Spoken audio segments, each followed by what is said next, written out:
ਤੇ ਉੱਥੇ ਕਹਿੰਦੇ ਵੀ ਕਿਸੇ ਨੇ ਬਾਹਰ ਬਿੱਲੇ ਨੂੰ ਪੁੱਛਿਆ ਕਿ ਤੂੰ ਸ਼ੇਰ ਦੀ ਨੌਕਰੀ ਕਿਉਂ ਪਸੰਦ ਕਰਦਾ ਹੈ। ਹਨਾ, ਕੋਈ ਬਿੱਲਾ ਸ਼ੇਰ ਦੀ ਨੌਕਰੀ ਕਰਦਾ ਸੀ ਤੇ ਸਹੀ ਆ। ਪੁੱਛਿਆ ਵੀ ਕਿਉਂ ਕਰਦਾ ਤੂੰ ਇਹਨੂੰ। ਕਹਿੰਦਾ ਉੱਤਰ ਮਿਲਿਆ, ਤਾਂ ਜੋ ਉਸਦੀ ਖੁਰਾਕ ਦੀ ਰਹਿੰਦ ਖੂੰਹਦ ਖਾਵਾਂ ਤੇ ਉਸਦੇ ਡਰ ਕਰਕੇ ਦੁਸ਼ਮਣਾਂ ਤੋਂ ਬਚ ਕੇ ਅਮਨ ਸ਼ਾਂਤੀ ਨਾਲ ਜ਼ਿੰਦਗੀ ਗੁਜ਼ਾਰ ਸਕਾਂ। ਠੀਕ ਹੈ, ਹੁਣ ਦੇਖੋ ਵੀ ਇਹਨੂੰ ਆਪਾਂ ਆਪ ਵੀ ਕਹਿ ਸਕਦੇ ਹਾਂ ਵੀ ਕਿਉਂ ਤੂੰ ਬਾਦਸ਼ਾਹ ਦੀ ਨੌਕਰੀ ਕਰਦਾ, ਪਰ ਮਨ ਨਹੀਂ ਕਹਿ ਸਕਦੇ ਹਾਂ।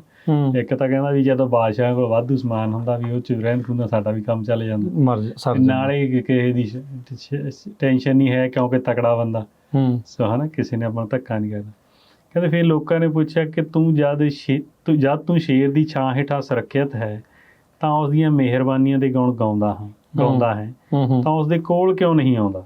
ਉਹ ਕਹਿੰਦਾ ਉੱਤਰ ਮਿਲਿਆ ਕਿ ਹਮਲੇ ਤੋਂ ਮੈਂ ਨਿਡਰ ਨਹੀਂ ਆ, ਹਮਲਾ ਮੇਰੇ ਤੇ ਵੀ ਹੋ ਸਕਦਾ, ਹਮਲਾ ਦੇ ਵੀ ਉਹ ਤੋਂ ਨਹੀਂ ਬਚ ਸਕਦਾ ਮੈਂ।